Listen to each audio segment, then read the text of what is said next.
Hello, welcome back to another Pixel Haze Tech tip.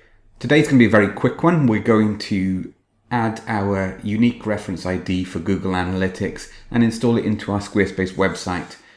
First up, we open our Squarespace admin area and go to Settings. And before we go any further, I'm going to switch to Google Analytics and then copy the tracking ID.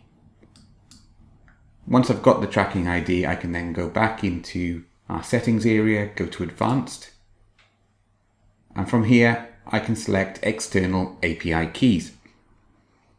If you've added analytics to websites or Squarespace websites in the past, you may notice that this is slightly different.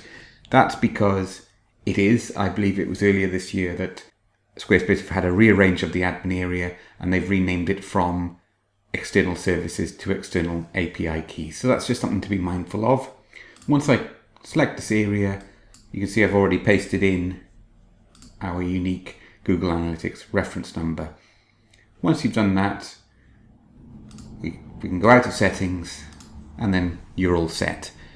I'd recommend setting up Google Analytics if you track data on your website or want to go into more detail, or if you're in a very competitive market.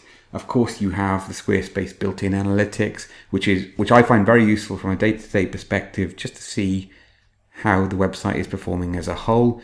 Google Analytics goes into a huge amount of extra data that you can track, and I'd recommend it if you have the time. Having said that, I have many clients who don't want that level of information. They want a top-level view, and that's where I'd recommend analytics. So it's horses for courses.